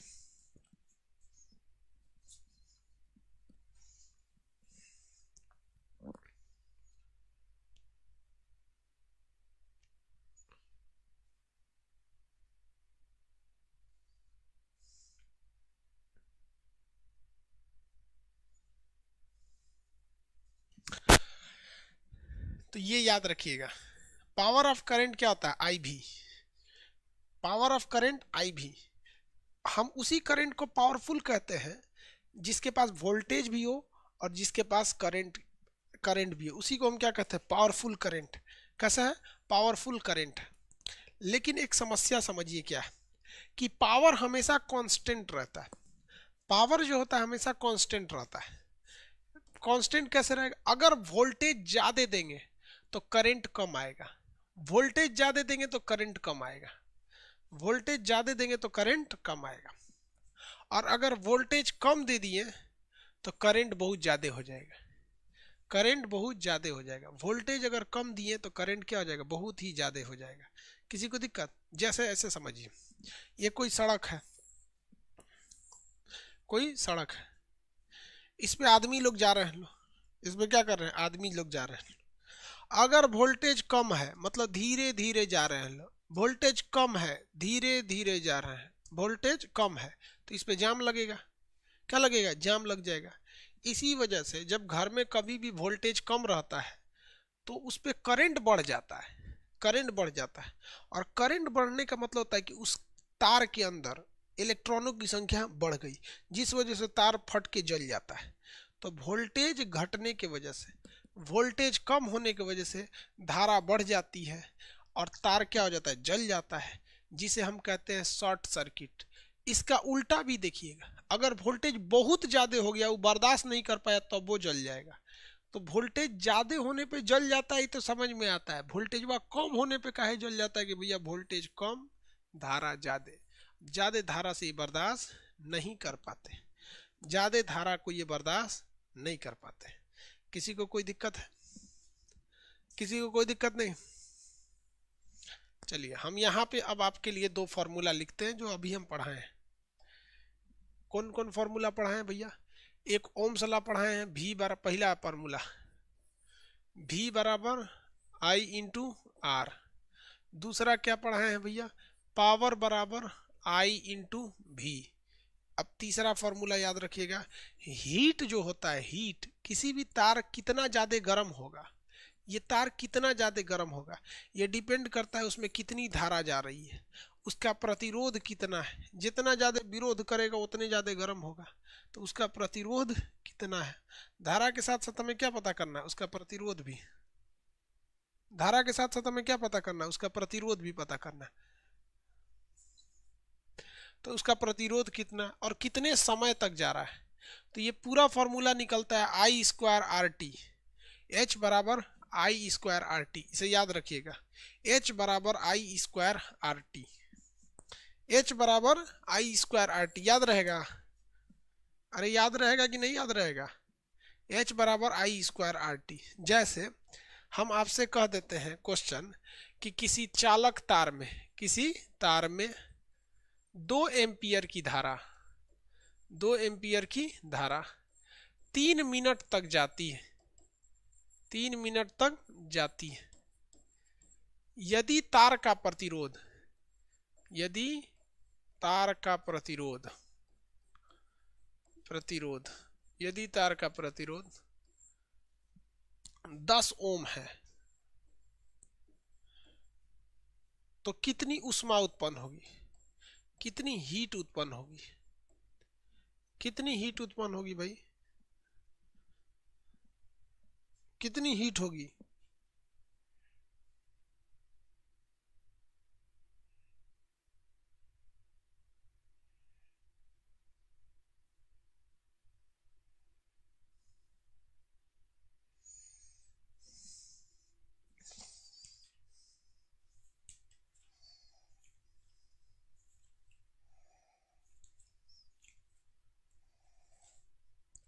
कितनी हीट उत्पन्न होगी?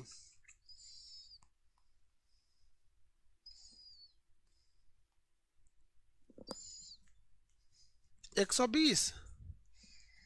चलिए भैया 120 जूल निकाल देते हैं।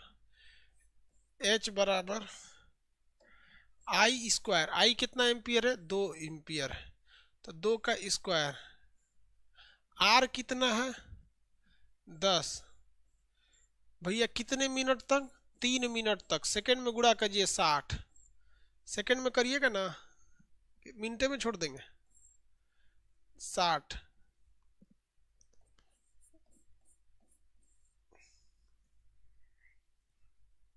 6 18, कितना आ रहा था आप लोग, मिनटे में छोड़ दिए थे,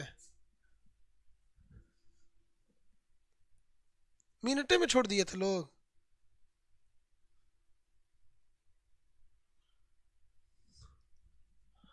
वाह रे भैया वाह, मिनटे में छोड़ दिए लोग, बाकी कम गुरु जी करेंगे।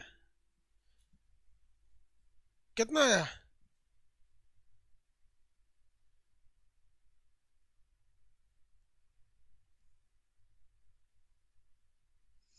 सी भी क्या है? अरे बकलोल बातू नहीं, उधर तो कैपेसिटर में पढ़ा है ना, सी मतलब कैपेसिटर की धारिता, कैपेसिटी, भी मतलब वोल्टेज।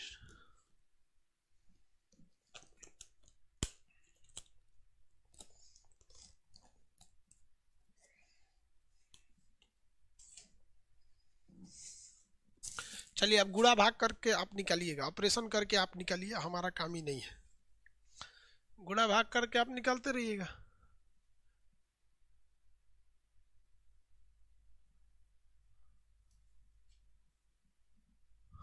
चलिए देखिए, इस फॉर्मूला से ऐसा जरूरी नहीं कि हर क्वेश्चन बन जाए, आप ध्यान दीजिए, आप आई के जगह पे, आई के जगह पे यहां से भी बटा आर लिख सकते हैं कि नहीं?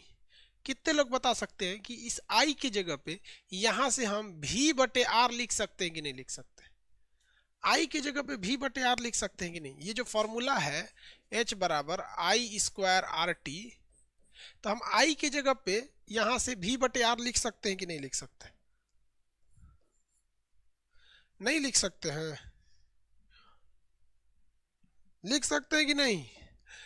लिख सकते हैं। क्या लिख सकते हैं भाई? भी बटे आर, और इसका क्या होगा, स्क्वायर होगा, इसका क्या होगा, स्क्वायर होगा। अब बाकी के जगह पे हम ऐसे रख देते हैं, ये कलर चेंज कर दिए ताकि आपको समझ में आए।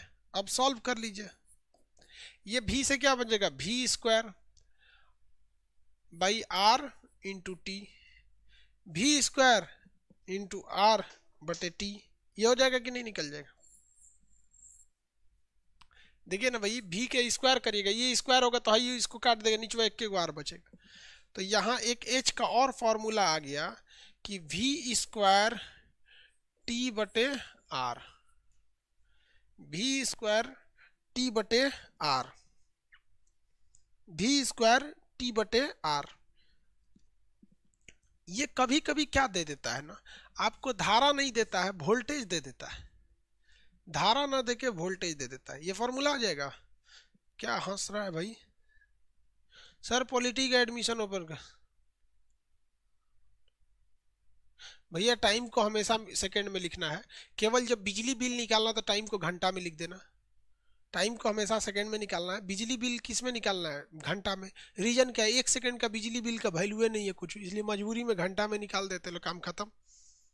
बिजली बिल थोड़ी निकाल रहा है तुम लोग। अभी बिजली बिल निकालने का आसान तरीका, रगड़ के गुणा कर दीजिए, जितना दिया है सब में गुणा करके 1000 से भाग दीजिए, बिजली बिल आ गया। कुछ दिया है ना, जितना दिया है रगड़ के गुणा कर दीजिए, 1000 से भाग दीजिए, बिजली बिल। वाट गुड़े घंटा गुड़े यूनिट बटा 1000, वाट गुड़े घंटा गुड़े रेट, वाट गुड़े घंटा गुड़े रेट बटा, जितना दिया है सब रगड़ के गुणा कर दीजिए, 1000 से भाग दीजिए, बिजली बिल धाए निकल जाता है, टेंशन है नहीं उसमें। अब इसको मिटा दे। इसमें क्वेश्चन कैसे देगा, सेम क्वेश्चन जैसे दिया था वैसे ही देगा, लेकिन आपको क्या दे देगा भाई, आपको कभी भी धारा नहीं देगा। कहेगा कि एक चालक से, एक चालक जिसका प्रतिरोध, जिसका प्रतिरोध 10 ओम है, इससे 220 वोल्ट की धारा, 220 वोल्ट की धारा 10 मिनट तक जाती है, 10 मिनट तक जाती है, तो कितनी गर्म होगा, यानी कितना उष्मा निकालेगा। ये कितना उष्मा निकालेगा, इसको बनाइए, कितनी उष्मा निकालेगा।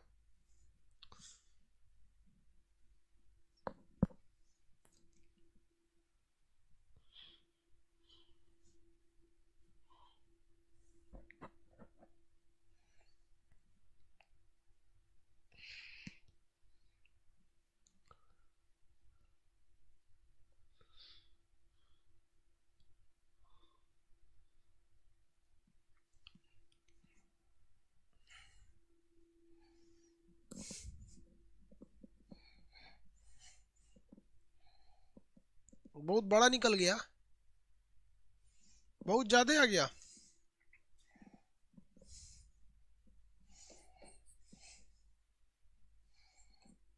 भी स्क्वायर सोच रहा बहुत बड़का है, ये सोच रहा का स्क्वायर करते में हालत खराब हो जाएगा। भी स्क्वायर, टी कितना है भैया, 10 मिनट, यही में 60 का गुणा होगा, और बचा आर। सोच रहा भाग दे लेना दे ले, कोनो फायदे नहीं हुआ ही तो। खैर कोई बात नहीं, आपको है तो आपको याद करना ही पड़ेगा, ठीक है। आंसर जितना आएगा लगा लेंगे आप लोग। अच्छा एक बात बताइए, इसमें और भी कुछ हो सकता है। H बराबर होता है आई स्क्वायर आर टी। एक काम करते हैं, आर की वैल्यू रखते हैं। आर की वैल्यू क्या होती है, भी बाई आई। यहां से आर की वैल्यू हो सकती है कि भी बाई आई। देखिए आई से हमने इस बार छेड़छाड़ नहीं किया, आई को छोड़ दिए, टी को भी छोड़ दिए। इस बार हम क्या किए हैं, आर की जगह पे, इस आर की जगह पे भी बटे आर लिख सकते हैं, भी बटे आई, तो इसके जगह पे लिख दिए भी बटे आई। नहीं लिख सकते हैं, ये सर लिख सकते हैं, हाँ लिख सकते हैं। ये बताइए, ये आई इस स्क्वायर को काट देगा, एच बराबर क्या हो जाएगा, आई भी टी, आई भी इंटू टी, आई भी टी या वी आई टी, आई भी टी कहिए या वी आई टी कहिए। एच बराबर V I T, V I T आराम से समझ में आ जाएगा। तो यहाँ एक और फॉर्मूला निकल गया एच का, एच बराबर वी आई टी, एच बराबर वी आई टी। चलिए देखते हैं वी आई टी में कैसे देगा।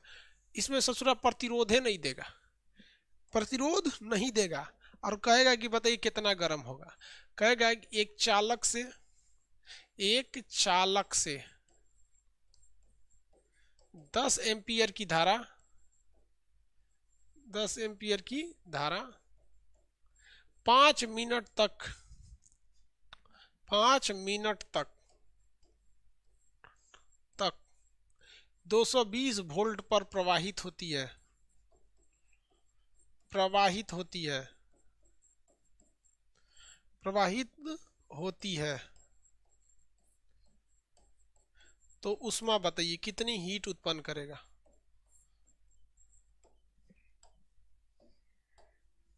कितनी हीट उत्पन्न करेगा।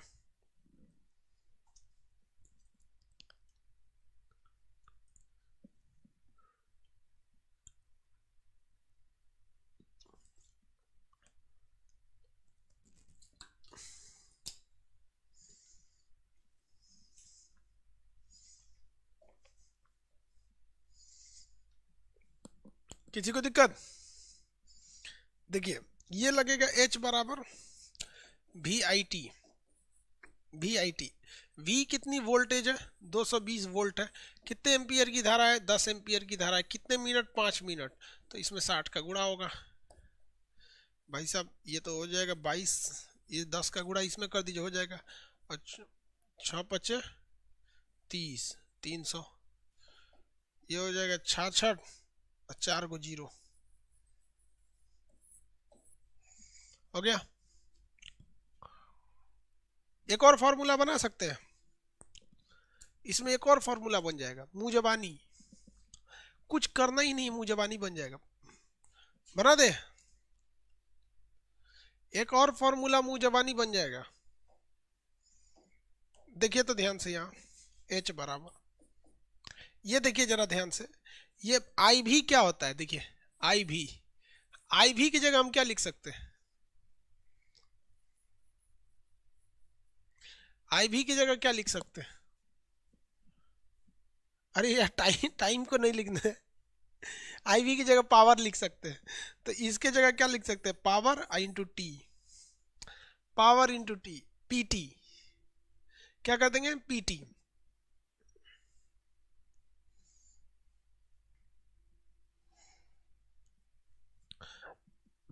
पावर देखिए क्या लिख सकते हैं? पीटी लिख सकते हैं।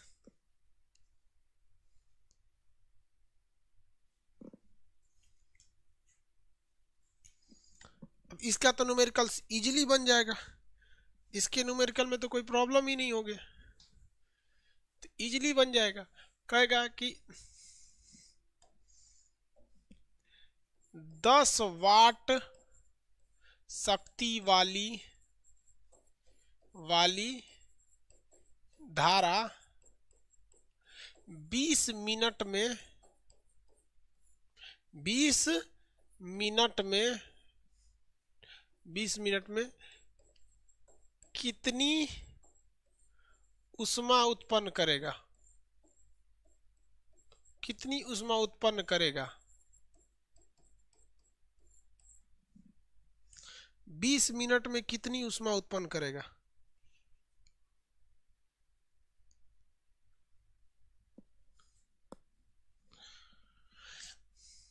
भाई फिजिक्स वालों को नींद आने लगा। केमिस्ट्री वाला डेली रात 1 बजे तक 1:30 बजे तक पढ़ा है। केमिस्ट्री वाला रेगुलर पढ़ा है 1 बजे तक।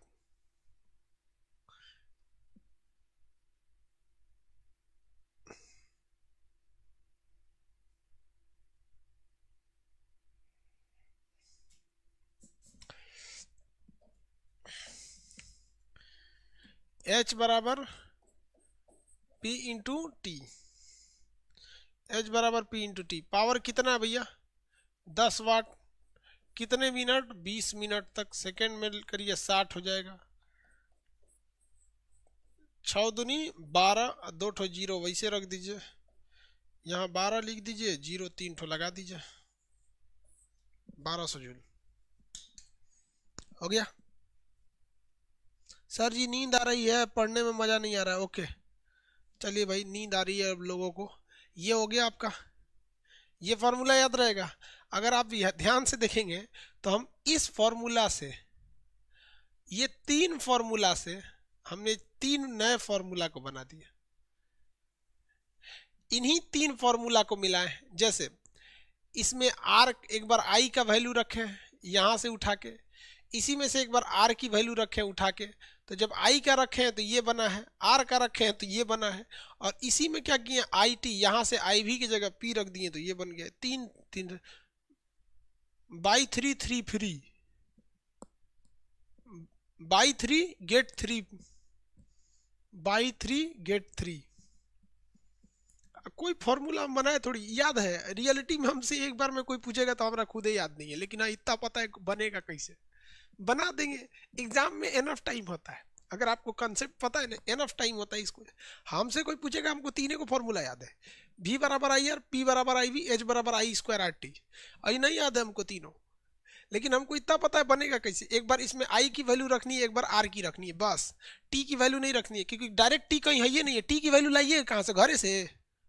अरे भैया, एक जगह आई की वैल्यू ला सकते हैं, एक जगह आर की वैल्यू ला सकते हैं। टी का वैल्यू कहाँ, घरे से ले आइएगा, टी का वैल्यू नहीं है कहीं। टी कहीं दिख रही है कि टी की वैल्यू लाइएगा? नहीं, यहाँ लाएंगे, यहाँ से दिख जाएगा पी बराबर आई भी। चलिए अब सुबह मिलेंगे 10 बजे, सुबह फिजिक्स में मिलेंगे 10 बजे। किसी को दिक्कत? हम अभी कैपेसिटर का चैप्टर रिकॉर्डेड वीडियो डाल दे रहे हैं, ट्रांसफार्मर का और इसका कैपेसिटर का वीडियो डाल देते हैं। ट्रांसफार्मर का न्यूमेरिकल बताएंगे, कंसेप्ट वाला ट्रांसफार्मर का डाल देंगे, ठीक है, रिकॉर्डेड। चलिए आप देख लेंगे, मिलेंगे नेक्स्ट क्लास में। जय हिंद।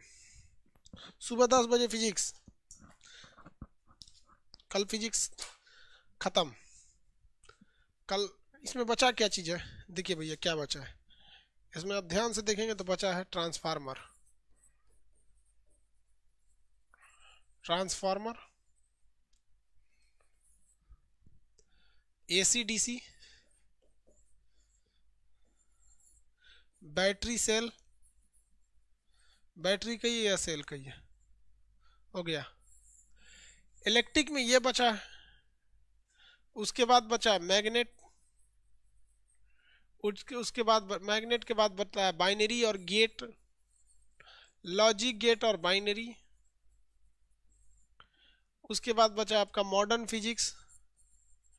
मॉडर्न फिजिक्स में 2 चैप्टर आते हैं, एक आता है आपका सेमीकंडक्टर, सेमीकंडक्टर जिसमें आपको डायोड ट्रायोड ये सब पढ़ना है, और दूसरा आपको पढ़ना है photo electric, photo electric. Morning में कल इसको पढ़ा देंगे, कल सुबह मॉर्निंग में 10 बजे इसको पढ़ा देंगे, और इवनिंग में इसको पढ़ा देंगे। मॉर्निंग में वो हो जाएगा, इवनिंग में ये हो जाएगा। अब यूनिट एंड डायमेंशन वो भी इवनिंग में, देखिए इसको मॉर्निंग, इसको इवनिंग, और यूनिट एंड डायमेंशन को रात में पढ़ा देंगे, नाइट।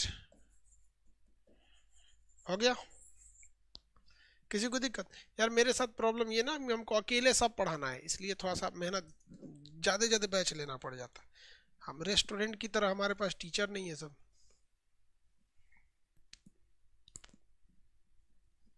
चलिए अब कल मिलेंगे।